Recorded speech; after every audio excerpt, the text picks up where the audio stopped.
Hello everybody, Reggie Time here and welcome to another episode of my 2020 vlog.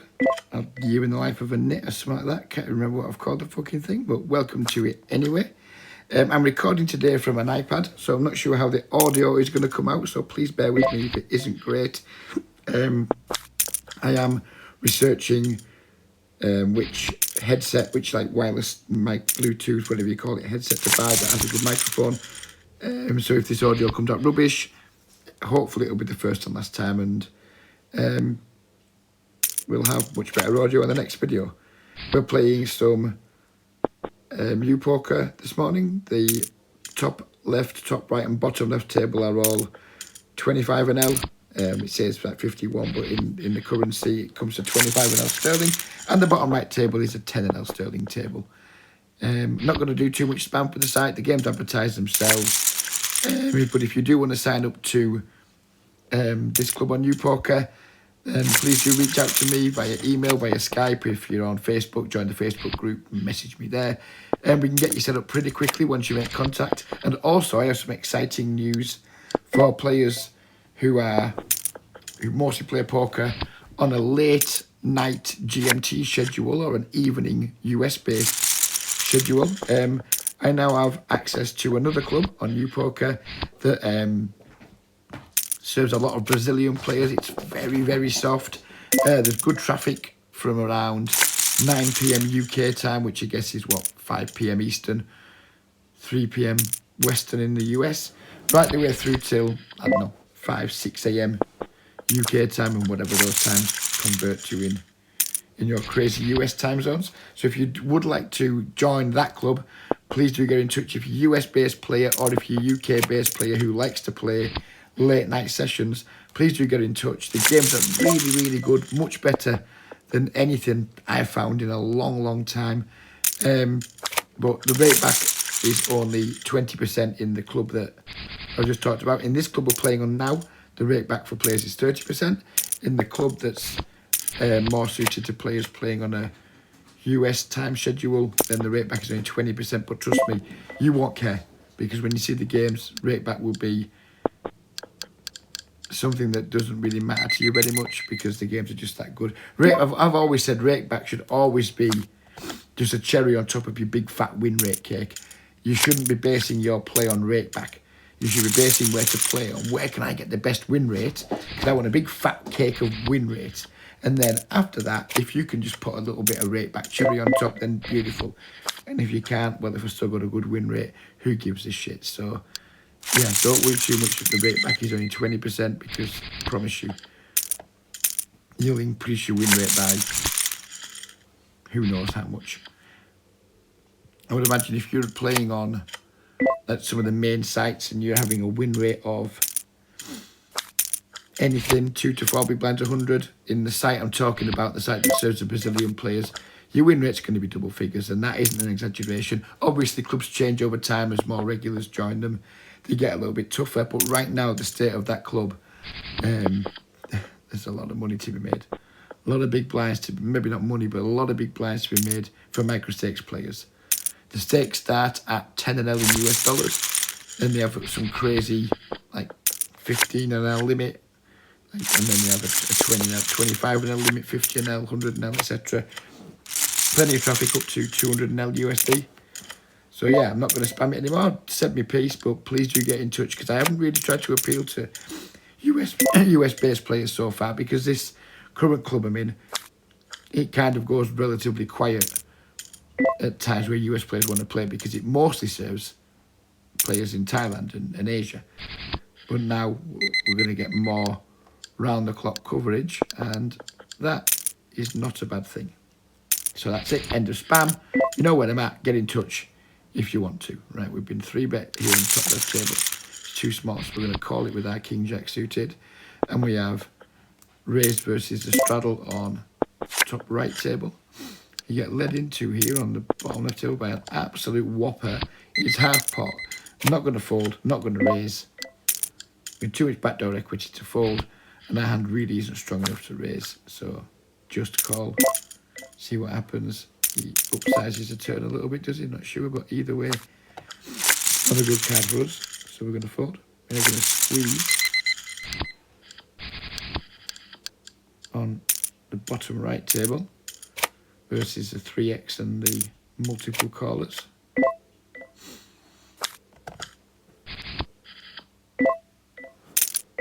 And we got called by a 91 VPIP. You got to assume versus the 91 VPIP you got good equity with the ace queen. I think I'm just going to literally jam here. We've got just over pot size bet left. Deny equity to win with all his misses. Don't want to check here. He checks back with that 8-7 offsuit. Thinks the 7 on the turn, doesn't fold. Just going to play for stacks there. Given the SPR against someone with such an incredibly wide range. Don't know anything about it, so I don't know if we check, we can maybe induce bluffs. Do we want to induce bluffs with just ace high? Maybe not.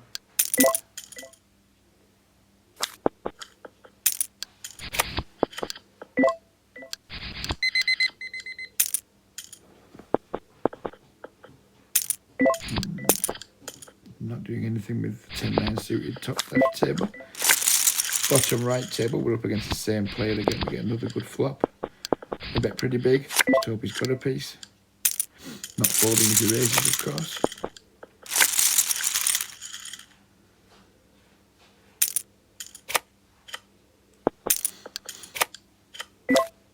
So it's 10 AM in the morning and we're finding 90 VPIP players. There is another world out there, guys. There's another world out there. You just got to come and take a peep. I'm going to value bet my 9 here on the top left table.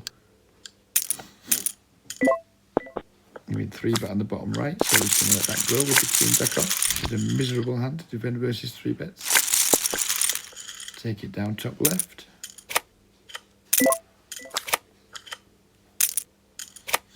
I like playing on the iPad better than my desktop.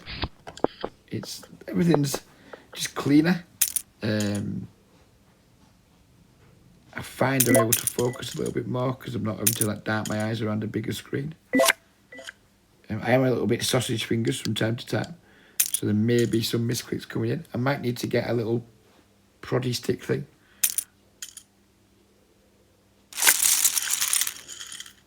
Top right table is closed. This sometimes happens on these poker sites. Tables just close from time to time. Not sure if it's a bug or something. It very rarely happens. I mean, it happens once in a blue moon, but just so happens to have happened when we're making a video. So we just join the first open table we can find. Only we missed the C because we just see betting our 5 high on the bottom left. So let's get the hell out of here and try and find another table.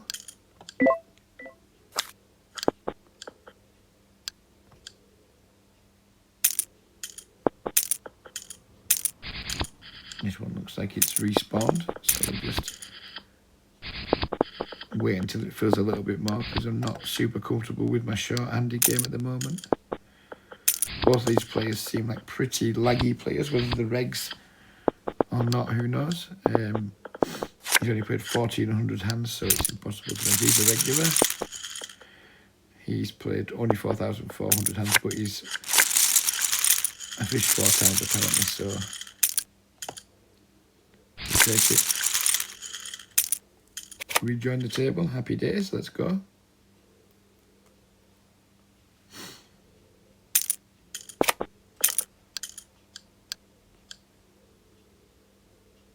I think some of these tables are on timers for some reason, which is why they like sometimes disappear then respawn. Not sure what the logic is behind that, but it's a thing. Right, let's see if we can find a table in a moment in the other group that we talked about earlier. Open and straight draw, so let's raise that up. Then we'll go and try and find the table in the other group. Get there. No, we didn't get. Oh, I forgot. We're not supposed to shout to when we want cards. We're going to barrel off here that now though on the ace. Try to represent like 2. It's a limped pot, so we can have like all the 2 pairs, etc. Right, so now, this is usually the club we go in. Poker Hero is usually the club we've been doing the videos from, but now we've got this Brazilian club, Breeds, too. This time of day, not much traffic, as you can see. This is just like the tables running in my stakes. But later on in the evening, traffic is plentiful, and it's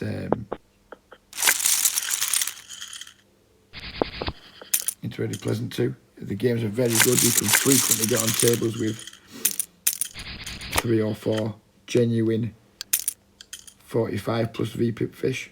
Obviously there's regs, there's always going to be regs whenever you play, but the reg to fish ratio is highly satisfactory.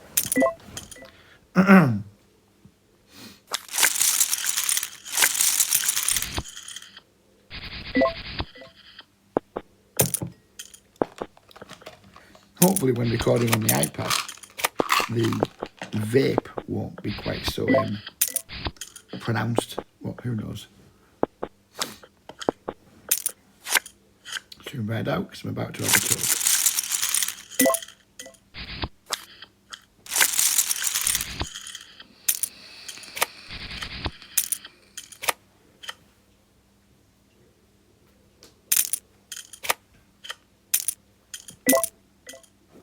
I don't even know how to upload this video from my iPad to YouTube, by the way, so I might just be talking to myself here and you guys might never ever see this.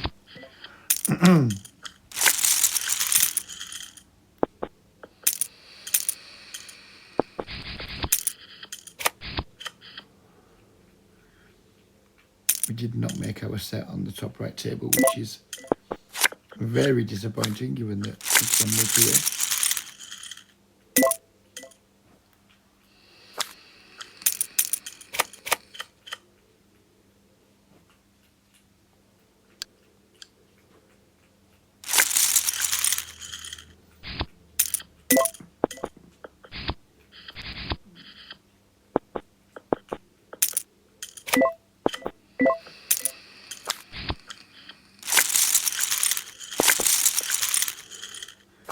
Not going to isolate Queen Jack versus a straddle on the bottom left table.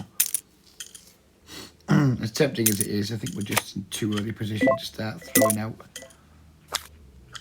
7x ISO raises with the Queen Jack off.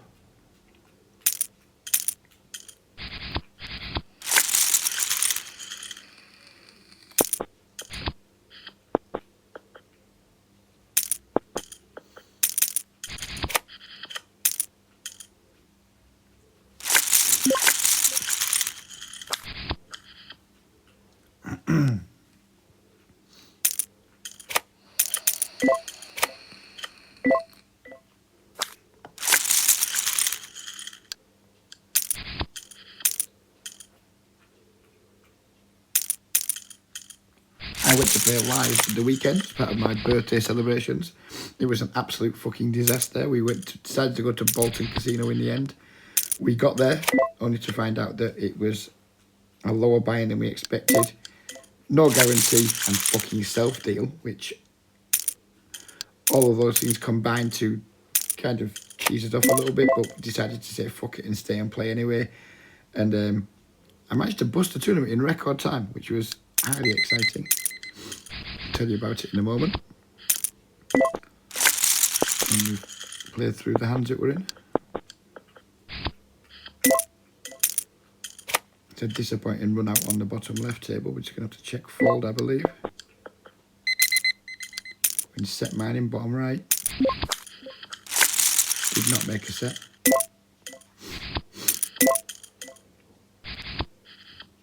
And I'm going to have to fold on the bottom right. Sorry, fold bottom left, fold bottom right. So yeah, the tournament. There was an empty seat with chips in front of it, and all the locals were like, oh, I can't wait till he gets here, he's fucking useless, he's a fucking fish, etc. So anyway, this guy turns up, plays a few hands. He's clearly many sandwiches short of a picnic. He's an older guy in his 50s. Just a clown. You can tell, nice guy, but a fucking clown. Clearly a more money than sense. Anyway, a few hands went round and he was playing like a nutter. And he opens under the gun. About 4 people call. I decided to get fruity with Queen X. I'm not even going to say what the kicker was. with Queen X suited on the button, and only he calls. Ball comes down, something like 4-6, whatever, with 2 clubs. I have the Queen X of clubs. He leads into me for like 2/3 pot or something like that. You knew this is Queen. I'm going to 3-bet with it, I think. So he leads into me for that 2/3 pot. I jam. He snap calls me. He turns a 4-6 offsuit over for a flop 2 bear, and we didn't get there. So that pretty much busted us. We had a few chips left, but we didn't last much longer after that. Then I went and joined like a cash table. He had the worst dealer of all time on it. New guy. He was like super slow. He was forever fiddling with like the chips in the tray, sorting out the rake. And I'm not exaggerating when I say we were probably getting. Well, he dealt for an hour, and I think we got about 12 hands tops. It was desperately frustrating. And it was ruining the dynamic at the table. People were bored. People had their earbuds in. People weren't talking because I guess they just wanted to be polite to him and not slag him off. And then we got a new dealer and the game livened up. And I managed to drop 250 big blinds in it. I ran a bluff in one hand with an open and straight draw. And so I bet 3 streets with it. And the guy called on the... so I didn't bet 3 streets, sorry. It was a big pot already. I bet the flop multi-way and like slightly overbet jammed the turn. The Eastern European guy was like in the tank. Finally called. River came down. I missed. I looked at him. He said, I've missed. And I was like, still think you're good, sir, because I had 9 high and he had an ace high flush draw. So he was surprised to win that pot. And I was disappointed. And my friend who was like behind me sweating it, it's kind of like, shouldn't have said anything and just let him muck his hand. He said, I've missed, so right, fine, muck your hand. I think he would have waited a bit to turn it over. But even so, that's a massive, massive cunt trick. And something I would never do anyway. But yeah, that was disappointing. Then I think there was a straddle pot, 8 million callers. I raised it up to £15 on the button or whatever, something like that. And just the straddler called. He had almost nothing left, literally nothing. So I just tossed another chip before the flop. He called, board ran out, bricks for the ace queen. He looked disappointed with his hand until the river came, which was an 8. And then he didn't look as disappointed. I just announced my ace high. He sheepishly turned over his jack 8 suited, so we lost another few chips there. That was a unsatisfactory outcome. And then I think I played raise a hand with ace 9 suited. Again, it went multi-way as it always did. Flop came down 9 high. I made a large c-bet. The guy to my left called. Everybody else folded. Turn was a brick. I jammed for whatever. It was like another... It wasn't quite an overbet. I had him covered. He went in the tank for ages and ages and ages again. Finally called. And then looked at me. He was a nice guy. We've been chatting for ages. He was a fun person. He looked at me and said, I need help. And then he got it because he called my turn. Well, he just totally floated the flop with nothing. He turned a gut shot and then rivered 4 to a straight with jack 8 or something like that. So the jack 8 wasn't good against me. All in all, I think it was only like a £25 buying cash table. I lost like, 25 an hour cash table. I think I lost about 80 quid in the game, but I had so much fun. Then I went and played a little bit of blackjack and won a little bit back. I don't often play blackjack, but my friends were playing because he couldn't get on the cash table. They'd busted the tournament by then. And I had like, I don't know, a few like small chips in front of me. I'd cashed in my big chips from the cash game. Well, there wasn't many big chips to cash in, but I'd cashed them in. I had just like a few small chips that I was saving in my pocket like to tip people who were bringing drinks and things. So I just dicked around on the blackjack table and won about £25 back. So it was an unprofitable session, but nevertheless it was a lot of fun. We're going to set mine here with the 4s, given that we're very deep. And we're going to flop a set on a board where we can represent an awful lot of bullshit when we raise. So hopefully he's going to see bet. We're going to make a big raise because we're deep. And hopefully he's going to think we are full of shit on this board. And he snap folds, which is unfortunate. I was really hoping to get some action there, because it's really hard to fold over pairs on that board, obviously, and things like that. And I guess you just got to hope he's in there. With the kings, not the aces, because the aces have the good shot, whereas the kings don't, of course. But sadly, it looked like he was just c-betting a big ball of air. Can you get a ball of air? Don't know. But he was c-betting one if you can.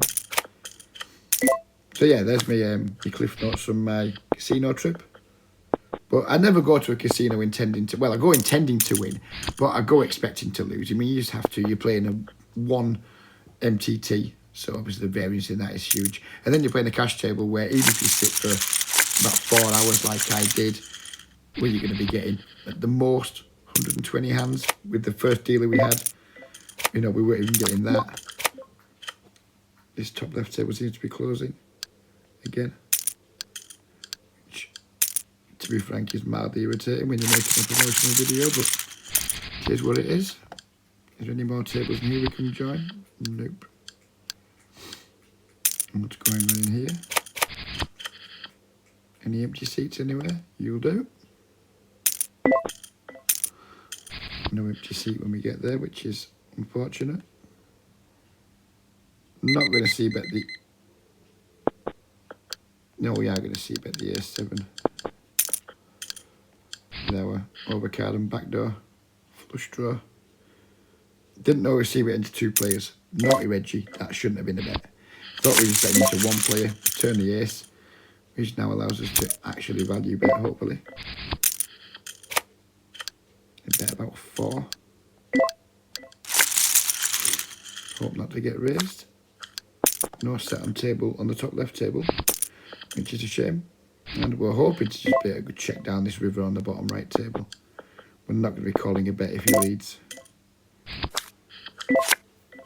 In the bin you go, sir. We need the table, don't we? We need more tables.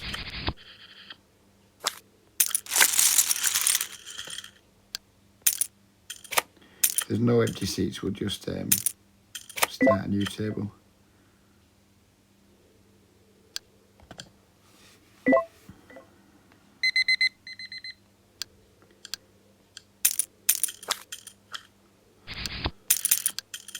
I'm not particularly good at heads up poker, so we're not going to start a new table at... Oops, that's not what I wanted to press. We're just going to start a new table at the lowest limit.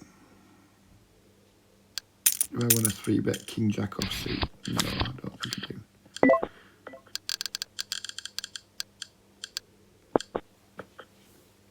Do want to see bet my ace jack here, though, I believe.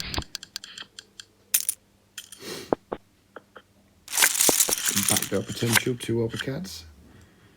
Seems like a reasonable spot to see bet.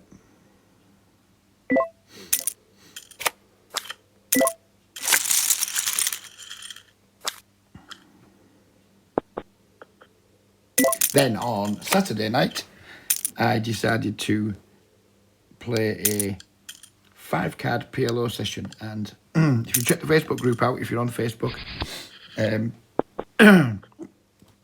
excuse me, you see some posts I made regarding that session. It was a delightful session, absolutely delightful. I made, I think, something like 600 big blinds in 2 hours and saw some quite extraordinary plays. So yeah, 5-card PLO, it's still a thing. We're doing a no limit video today because it's no limit Monday. We'll have a pot limit Omaha video later in the week. I'm probably going to try and do Monday, Thursday videos. Probably won't stick to that exact schedule, but basically we're going to be trying to do 2 videos a week, and I'm going to try and make one of them PLO whilst I'm still in love with PLO. When I fall out with it, then we'll just be sticking to the no limit hold'em. But it's, I think we'll probably make Mondays always no limit Monday, and then the midweek one could be PLO, could be no limit hold'em, depending on if I'm divorced from PLO or on a trial separation. And we're going to double barrel on top right table. Now we picked up an open ender. I'm going to go pretty big. Been squeezed significantly on the top left table, so we'll let the ace 3 suited go.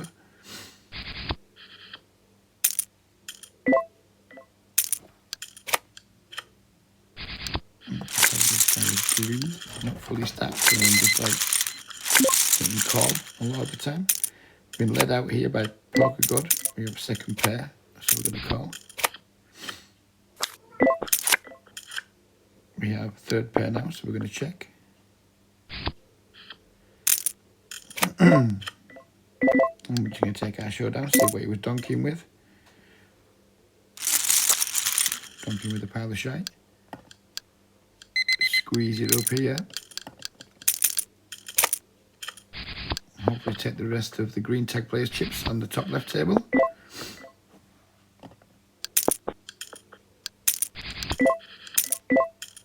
Seems like a good board to try and get... Oh, nearly dropped my iPad. That could have been a fucking disaster.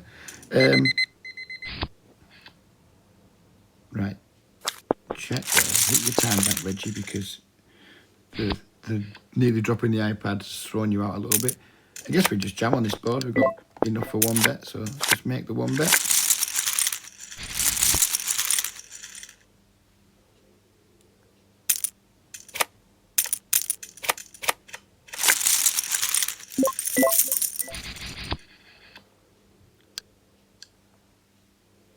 Got the ace king, and we're going to dodge the ace. Yeah, we dodged the ace. Of course we dodged the ace. Delightful. Set on table, on the top right table.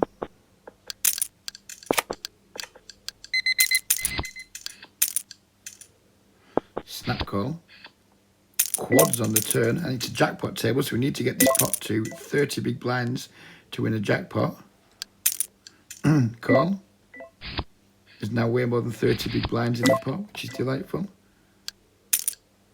So we should win a jackpot here. Now, I'm not sure if he folds. Not sure if we still get paid the jackpot or not. That's the problem. Oh, we won the jackpot anyway. Boom! That's a buy-in. That's a buy-in on the jackpot. Delightful scenes. So the jackpot rules, I should explain them. Qualifying hands are, I think, quads or better.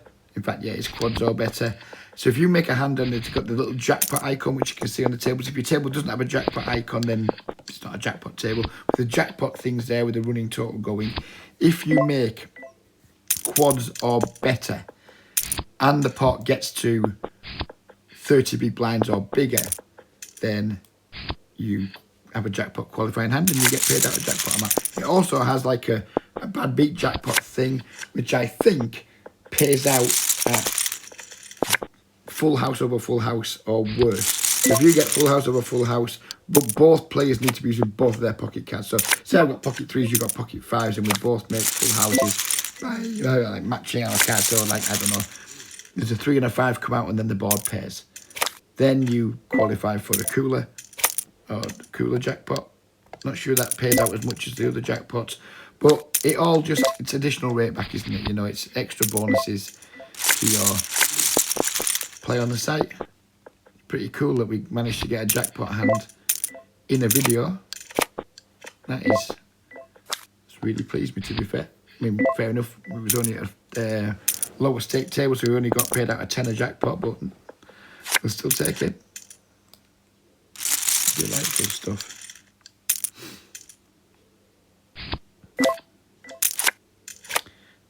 The video's peaked now, hasn't it? We should really just stop, because it's peaked. We're not going to get better than the jackpot hand. So yeah, should really be saying goodbye, good night, thank you very much, and then finish with a flourish. But obviously, I'm not going to do that.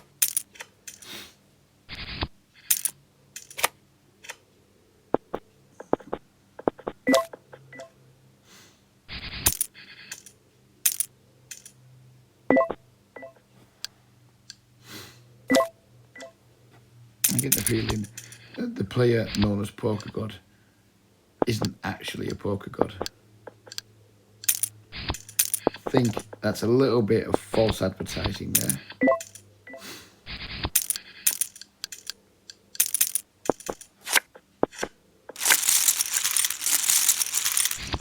It's a bit like me calling myself Sex God or 10-inch Reggie or Slim Jim All of those things would be incredibly false advertising, just like his self moniker of Poker God is. This dude, what we're doing here. He's a fish too. Gonna peel the 6-5 suited because I don't expect to get squeezed a lot from the small blind. I don't like just flattening out the small blind, but it's something I'm willing to do with these types of hands when I'm just playing against fish. It feels much better than 3-betting, and really don't want to be folding these sorts of playable hands against bad players. But I think 3-betting, especially 3-betting when we're like relatively shallow stacked, just doesn't make sense to 3-bet. But folding's no fun.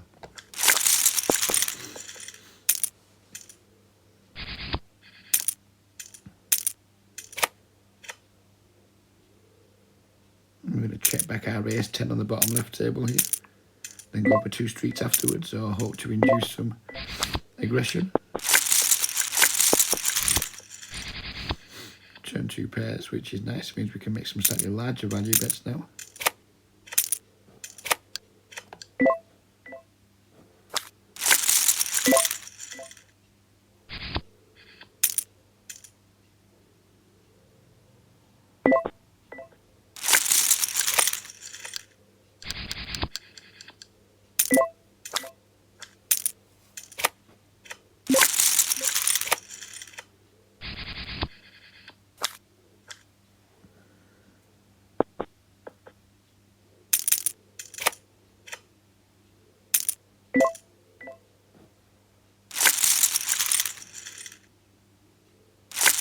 I'm not a big fan of small pairs in early position.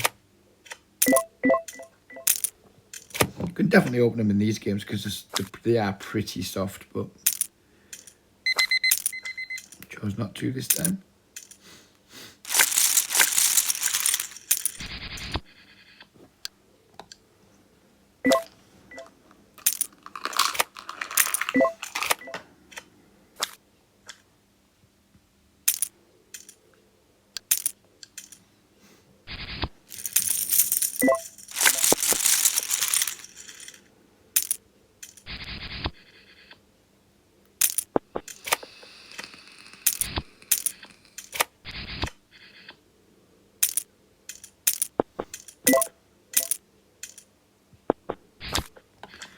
This is a particularly good table, top left one.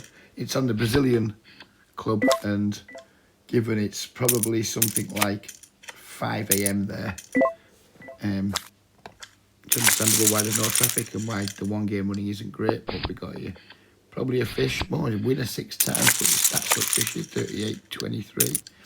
Here's a 6-time winner, another big winner here with questionable stats.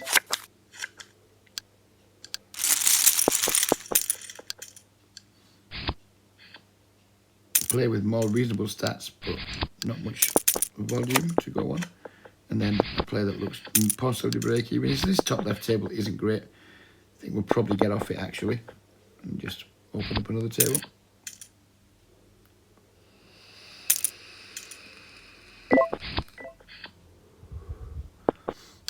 I will try to make a video at some point of my playing in the middle of the night on these sites. Problem with doing that is where I typically play poker, my voice carries right up the stairs, and if my wife's in bed, she sometimes complains when I'm doing a lot of chitty chatting. But I'll try and get permission to make one. So you US guys and you UK guys and European guys who play on a different time schedule can see just how amazing the games are. Check back the jacks on the bottom left table. On the turn king, I'm going to try and make a pretty big river value bet and try and represent those diamonds, and hopefully it looks us up with like any pair. Our line doesn't make a lot of sense in terms of like what value we can have.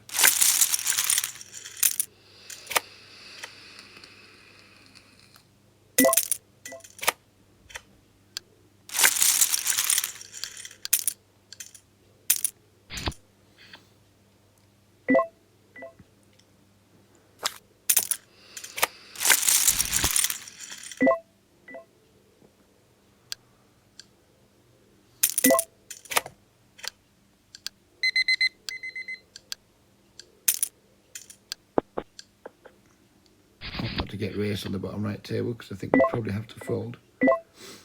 Calls. Turn 4 is kind of a neutral-ish card. Don't think I want to bet again though.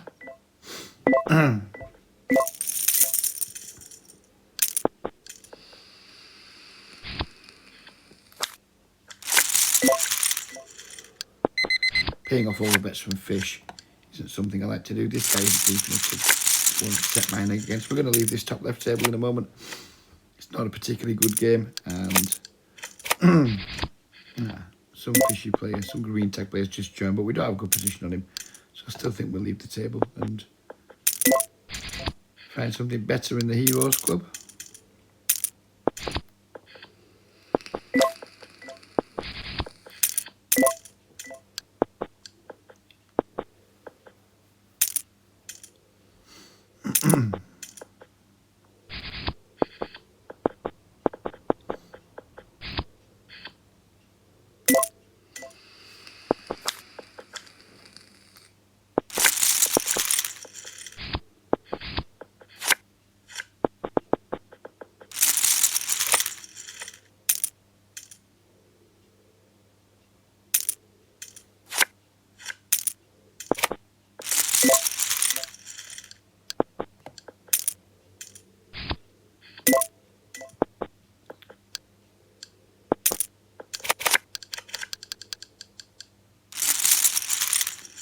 Could be a bit loose with the Queen Jack on the bottom left table, but we are facing 2 limps.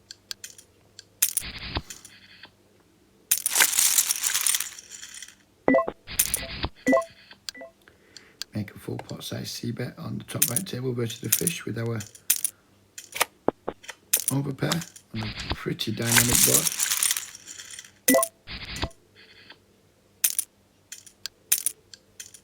Not sure how to play this turn. We just go with the overbet jam. Hope he calls it off with draws. Shouldn't have any Jack X. Fuck it. Let's go for it.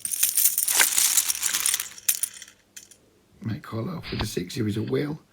Might call it off with a draw. Might call it off with 2 pairs. And we are absolutely fucked. But never mind. I can live with that. I can cope with that. Surprised I didn't check raise there, to be fair, but I'm tough to win.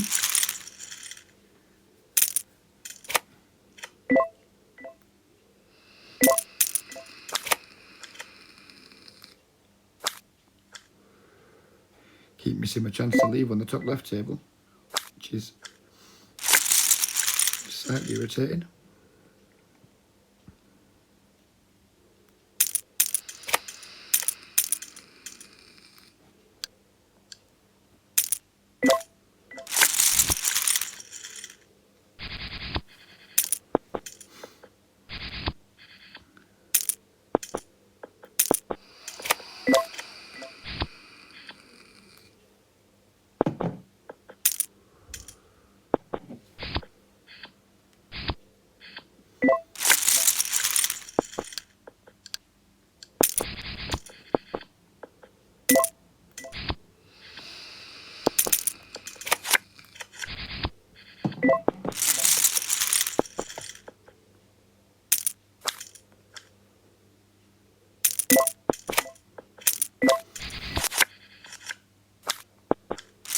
I'm ready to leave the top left table.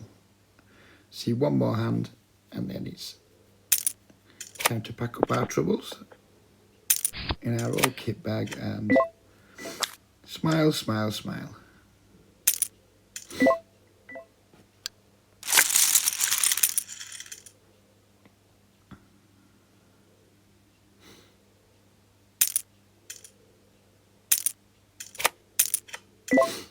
There's Jack.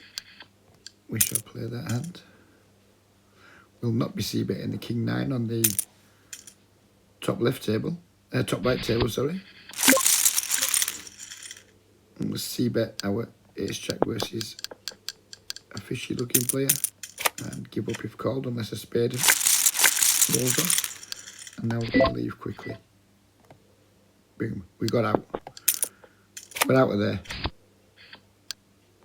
Right, hero. What have you got for me? What have you got? Have we got any empty seats at the $1 to the pound at the 51 tables? No, there is one there though. We shall grab that. Check here. Buy in here.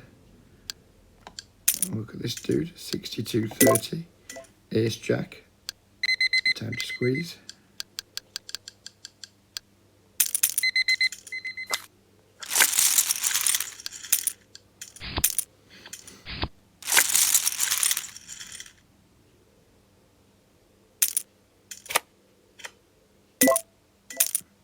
Just keeping calling down on the bottom right table. So we flop a gut shot on a pretty bad flop for like the types of hands I expected my opponents to have. Just going to check with the gut shot. I'm not going to fight into one player. We would see bet into two players. We're not going to. To fold the 9 here now on the bottom right table. There's 3 barrels, and we're sadly going to have to check out with the Ace Jack. But we are going to tag this player.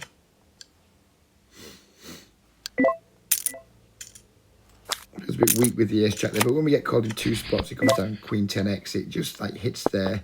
3-bet calling range is so hard, and we do only have the gut shot, so didn't feel like it was a good spot to see bet.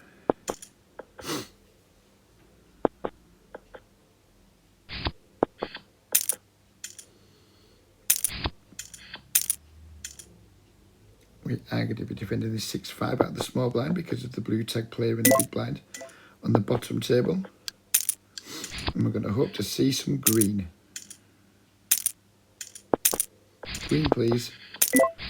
That is possibly the most disappointing flop in the history of time for the 6-5 of green. Ace red, Queen 9 blue.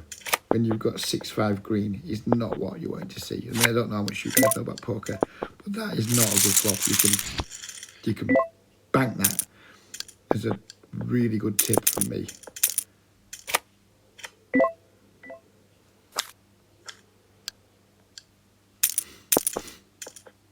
Probably going to play from the 10 minutes or so. And we're going to try and figure out how to upload this video from the iPad. Sure, it won't be too difficult for normal people, but for a middle-aged person like myself who has limited skills on these types of things, it probably take me longer than the average bear.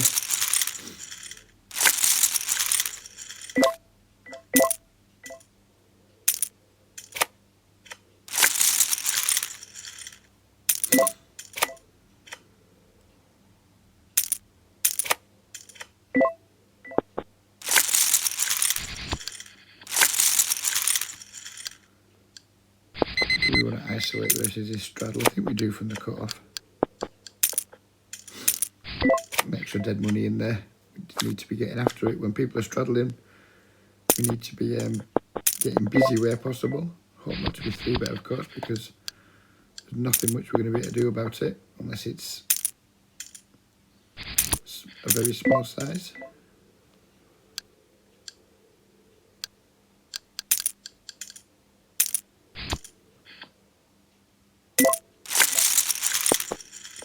So the straddler does 3-bet from the straddle.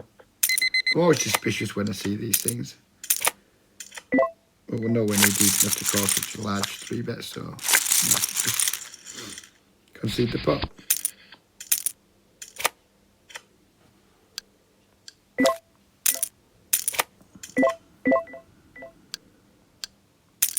Loose open on the bottom left table, but we do have the fish again. Do we want to call or squeeze here with 3-bet with our Queen Jack? I think we'll go with the call on the button. Disappointing flop. Good turn on the bottom right table.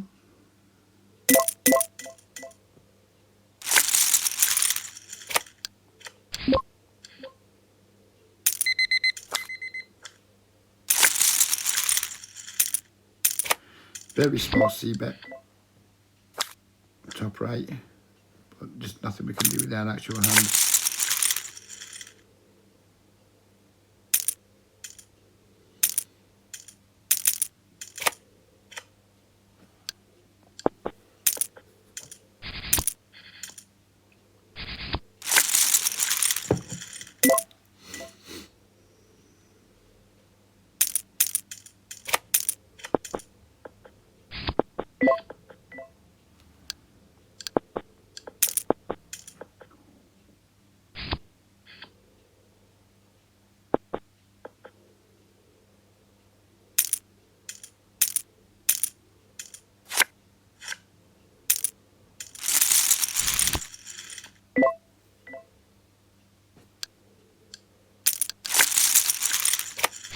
Don't love c-betting out of position into fish, but on the 8-3 jack with the back doors against someone who's playing like in really wide ranges,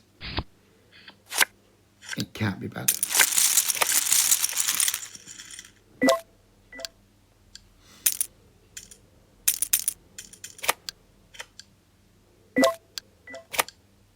This dude just comes, posts and then raises,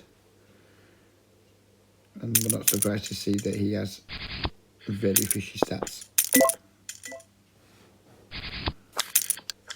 This guy hasn't got 100 blinds, but doesn't look like he's a total drooler.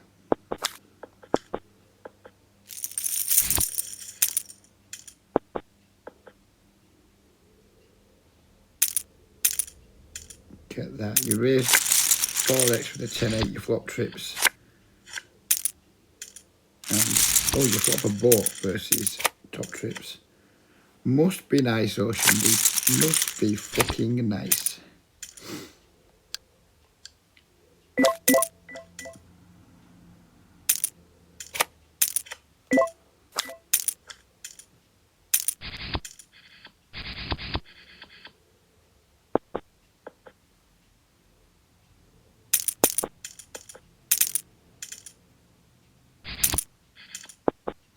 No idea how long we've been recording for here now, but it feels like it must have been about 45 minutes. So I think we're going to stop the recording here. Hope you guys have enjoyed it. If you do want to sign up to either of these youth poker clubs, they are both separate entities. They're both with the same, on the same network and the same software, if you will, but they are different entities. So if you'd like to play in one club or both clubs, get in touch. You will need to make separate deposits to each club. It's difficult to transfer the money between the two. It's not impossible, but it is a ball ache, so it's just much easier all around. If you want to play on both clubs, you make deposits to both clubs. If you want to play on one or the other, let me know which one you'd like to play in, and we can get you signed up. I can be contacted by all the methods beneath the video.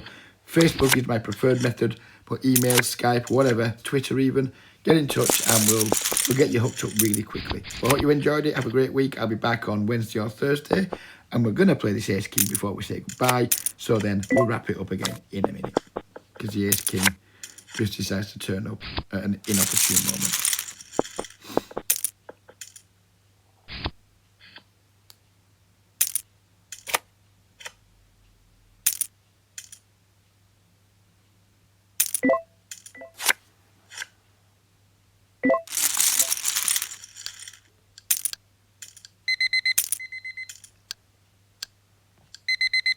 I want to let the Ace-7 go, actually.